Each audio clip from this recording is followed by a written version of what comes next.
ආත්ම භාවය මේක නිකන් නිස්කාරණේ නාස්ති කරගන්නේ නැතුව බොහොම අර්ථවත් විදිහට කොහොමද මරණකම් ජීවත් වෙන්නේ දෙවෙනි කාරණේ තමයි ලබාගත් මනුෂ්‍ය ආත්ම භාවය කොතනින්ද අනර්ථකාරී විදිහට එළියට යන්නේ කියන කාරණේ සාකච්ඡා කරන්න.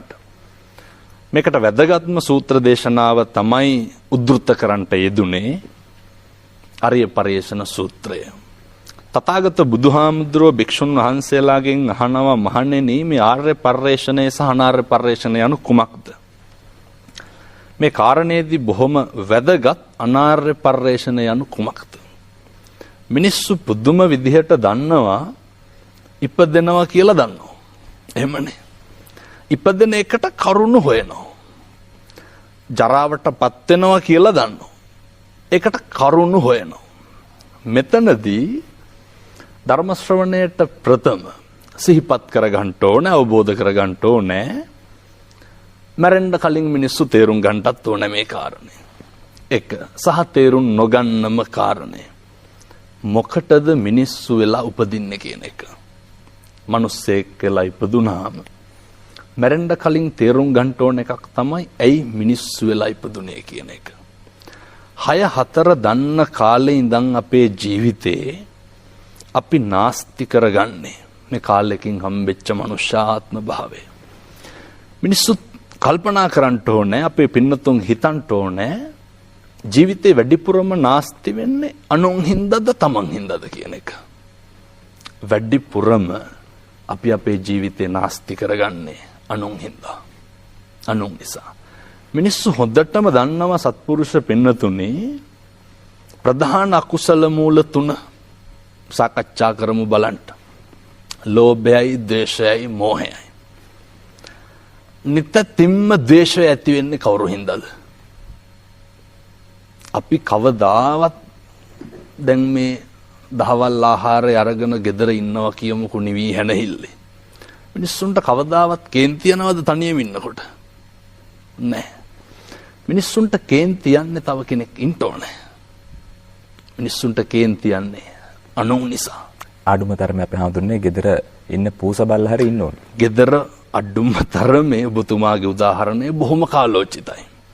මිනිස්සු කැම ටික අතට අරගෙන පතට අත තියනකොටම ගෙදර ඉන්න පූස කෑ ගහනවනේ. එතකොට මිනිස්සුන්ට ද්වේෂය ඇති වෙනවා. ද්වේෂය ඇති වෙනවා. ඊට පස්සේ මිනිස්සු වෛර කරන්නේ කාටද?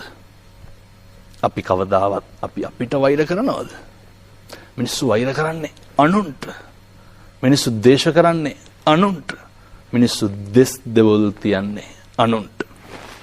කල්පනා කරලා බලන්න පින්නතුනේ තේරුම් අවබෝධකම් තියෙන කාලේ ඉඳන් ඇඬුවනම් ඇඬුවේ කවුරු හින්දාද?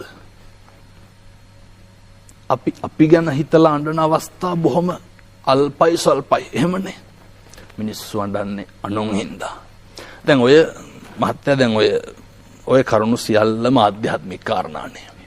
సంతానගත සිතුවිලිත් එක්ක උඩ යට එන කාරණා.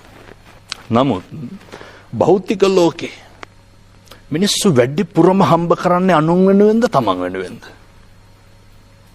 මිනිස්සුන් තමන්ගේ ජීවිතේ මේක හරි සංවේදී සිද්ධියක්. සැප සතුට තීරණය කරන්න පුරුදු වෙලා ඉන්නේ අනුන් මත. දැන් උදාහරණයක් විදිහට බලන්න මේක තේරුම් ගන්නට පුළුවන් නම් බොහොම පහසුයි මිනිස්සුන්ට ජීවත් වෙන්න.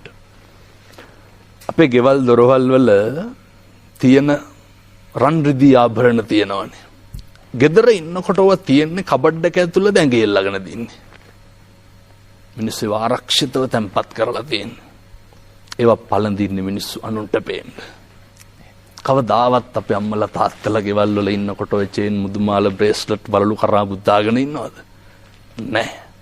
මිනිස්සු වැඩිපුරම ධනය හම්බ කරලා සුරක්ෂිත කරන්නේ මේ අනුන් මත තමයි තමන්ගේ සැප සතුට තීරණය කරන්නේ.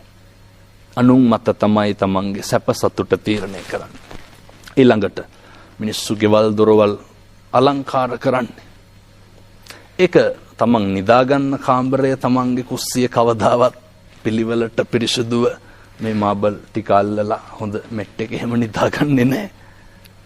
මිනිස්සු වැඩිපුරම වියදම් කරන්නේ අනුන්ට පේන හරියට. ඉගෙන ගන්න ඕන කාරණයක් තමයි, තේරුම් ගන්න ඕන කාරණයක් තමයි අපේ සැප සතුට තීරණය කරන්න ඕන අපි මත. අපේ සැප සතුට තහවුරු කරන්න ඕන අපි මත. එතකොට මේ කාරණේදී බොහොම වැදගත් පුරුදු වෙන්න ඕනේ. අවශ්‍යතාවය ඉෂ්ට කරනවා විනා ආශාව පසුපස නොයයින්ට. මොකද පින්නතුනි මෙහෙම දේශනා කරන්නට හේතුව අපිට අවශ්‍යතාවයන් සම්පූර්ණ කරගන්න පුළුවන්. හැබැයි කවදාවත් අපේ ආශාවන් සන්තරපණය කරලා ඉවර කරන්න හම්බෙන්නේ නැහැ. මේ කාරණේ ඔළුවේ තියෙන තාක්කල් මිනිස්සුන්ට පුළුවන් අනුන්ගේ දේවල් හොයන්න නැතුව ඉන්න. අනුන්ගේ දේවල් හොයන්න නැතුව ඉන්න. අනුන්ගේ දේවල් හොයන්නේ නැහැ කියන තැනදීම සිද්ධ වෙන අකුසල් ප්‍රමාණය බොහොම අඩුයි පින්නතුනි. අනුන්ගේ දේවල් හොයන්නේ නැහැ කියන තැන ඉන්නකොටම සිද්ධ වෙන අකුසල් ප්‍රමාණය බොහොම අඩුයි. බොහොම අඩුයි. ඒ නිසා සියලු දෙනාම කල්පනා කරගන්න ඕනේ කාලෙකින් හම්බෙච්ච මේ මනුෂ්‍ය ආත්ම භාවය. මම මෙහෙම දේශනා කරන්න හේතුව තමයි පින්නතුනේ. මරණ මංචකේ එළොවයි මෙලොවයි දෝලණය වෙනකොට කවුද ඉන්නේ? අනුන් වෙනුවෙන් සැප සතුට තීරණය කරපු අපි. අනුන් වෙනුවෙන් ගෙවල් දොරවල් හදපු අපි. අනුන් වෙනුවෙන් තමන්ගේ ආධ්‍යාත්මය නාස්ති කරගත්ත අපි. තථාගතයන් වහන්සේ දේශනා කරනවනේ පින්නතුනේ මරණ මංචකේ ලොවයි මෙලොවයි දෝලණය වෙනකොට පුත්තා මත්ති ධනම් මත්ති තිබාලෝ විහඤ්ඤති අත්තාහි අත්තනෝ නත්ති කුතෝ පුත්තෝ කුතෝ ධන. අපිට අපිවත් නැති වෙනවා. මරණානුස්සති කමඨහන් දේශනාවේ තථාගතයන් වහන්සේ බොහොම පැහැදිලිව දේශනා කරනවා. ඔත්පොල්ල වෙලා ඉන්නකොට එළවයි මෙලොවයි දෝලණය වෙනකොට මිනිස්සු පුදුම විදිහට අසරණ වෙනවා. එතකොට කිසිම කෙනෙක් තමන්ගේ ශක්තියට තමන්ගේ හේවණල්ලට නැහැ. ඒක තේරුම් ගන්නට තමයි උන්වහන්සේ මරණානුස්සතිය දේශනා කරේ ජීවත් වෙලා ඉන්න කාලය තුල. මිනිස්සුන්ට පුළුවන් නම් මේ කාරණේ ජීවත් වෙලා ඉන්නකොට තේරුම් ගන්නට. මිනිස්සු අතින් සිද්ධ වෙන අකුසල් ප්‍රමාණය බොහොම ස්වල්පයි. මේ කාරණය දැකපු මනුෂ්‍ය ආත්ම භාවයේ දුර්ලභකම දැකපු ශ්‍රීනාශ්‍රවයන් වහන්සේලා, මහා රහතන් වහන්සේලා, බෝධිසත්වයෝ, බුදුවරු මේක කොච්චර අපූර්වට පරිස්සම් කරාද? මෙහෙම දේශනා කරන්නේ මේ මනුෂ්‍ය ආත්ම භාවයේ තියෙන දුර්ලභකම නිසාමයි. එක වචනකින්වත් සංසාරයේ දිග්ගස්ස ගන්න හොඳ නැහැ. දැන් බලන්න වචනක තියෙන බරපතලකම කොච්චරද කියනවා නම් පින්නතුනේ අම්බපාලිය ගණිකාවක්. අම්බපාලිය කල්ප 30ක් ගණිකාවක් වෙලා ඉපදිලා හිටියා. අම්බපාලිය කල්ප 30ක් ගණිකාවක් වෙලා උපදින්න හේතුව තථාගතයන් වහන්සේ දේශනා කරනවා. එක ආත්මික අම්බපාලිය මෙහෙණින්නාංශ නමක් වෙලා හිටියේ. චෛත්‍යයක් ප්‍රදක්ෂිනා කරනවා රහත් මෙහෙණින් වහන්සේලා සමග. චෛත්‍ය ප්‍රදක්ෂිනා කරනකොට අම්බපාලියට කලින් රහත් මෙහෙණින් වහන්සේ නමක් ප්‍රදක්ෂිනා කරා අසනීපයි වයසයි. මෙහෙණින් වහන්සේගේ කටේ තිබ්බ සෙම ගුලියක් අසනීපේ මත සෑමලුවට වැටෙනවා. අම්බපාලිය අරහන්තවාදයෙන් මෙහෙණින් වහන්සේට දෝෂාරෝපණය කරනවා. අකුසලය එක වචනයයි. කල්ප 30ක් පින්නතුනි ගණිකාවක් වෙලා ඉපදුනේ. කල්ප 30ක් අම්බපාලියගේ වචනයක් අකුසලයක් වෙච්ච නිසා කල්ප 30ක් සසර දිග්ගැස්සුණා. ඒකේ අනිත් පැත්ත මණිකාර කුළුපගතිස්ස හාමුදුරුව වචනේ පරිස්සම් කරපු හැටි. මණිකාර කුළුපගතිස්ස හාමුදුරුවන්ට තිබ්බා අපේ බෞද්ධ පින්නතුන් මේ කතන්දරය හොඳට දන්නවා. මස්වැද්දා මණික් කරුවා ලේ තිබ්බ අතින්ම මණික ගන්නවනේ. ගිජුලිහිනිය මණික ගිලිනවා. ගිජුලිහිනිය මණික ගිලිනවා. ගිජුලිහිනිය මණික ගිලිනවා මණිකාර කුළුපගතිස්ස හාමුදුරුවෝ දැක්කා. මණික් කරුවා කුළුපගතිස්ස හාමුදුරුවන්ට තාඩන පීඩණයට භාජනය කරලා අහනවා කොයි මණික? හැබැයි කුළුපගතිස්ස හාමුදුරුවෝ දැක්කත් කියන්නේ ගිජුලිහිනිය මණික ගිල්ලා කියලා.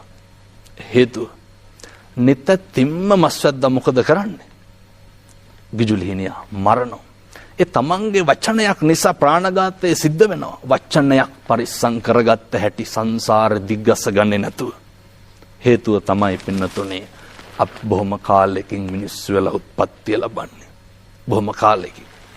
ආනන්ද හාමුදුරුවෝ තථාගතයන් වහන්සේගෙන් අහනවා බුදුහාමුදුරුවනේ මේ මිනිස්සු වෙලා උපදින එක ගැන තේරෙන විදිහට බණ ටිකක් කියන්න.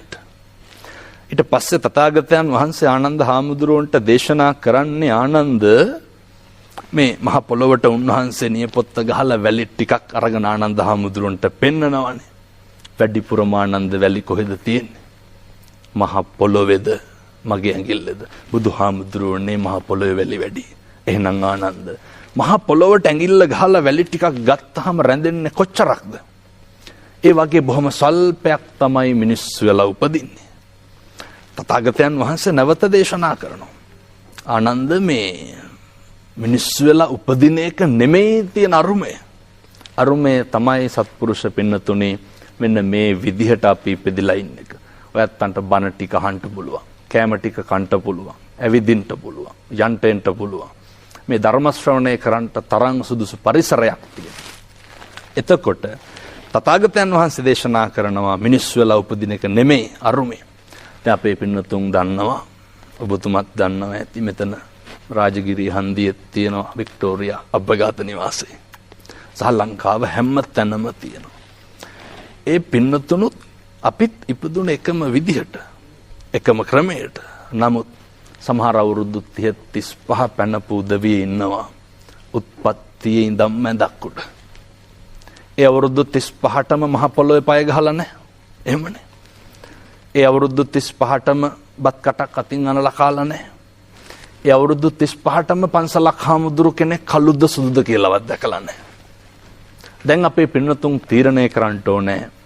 ඒ ඇත්තෝ දිහා බලලා, අපි දිහා බලලා අපිට මොකක්ද තියෙන අඩුපාඩුව? අපිට මොකක්ද තියෙන අඩුපාඩුව? සහ අපි මේ කාලෙකින් හම්බෙච්ච මනුෂ්‍ය ආත්ම භාවයෙන් ගත්ත වැඩේ මොකක්ද? මොකද පින්නතුනි මෙහෙම දේශනා කරන්නේ? අපි ඊළඟට මිනිස්සු වෙලා උපදීද නැද්ද කියන එක හරිය අවිනිශ්චිතයි. මේවා බුදුවරු දේශනා කරන්නේ. උන්වහන්සේලා මෙහෙම දේශනා කරන්නේ මේ මනුෂ්‍ය ආත්ම භාවයේ තියෙන අතිශය දුර්ලභකම නිසාමයි. අතිශය දුර්ලභකම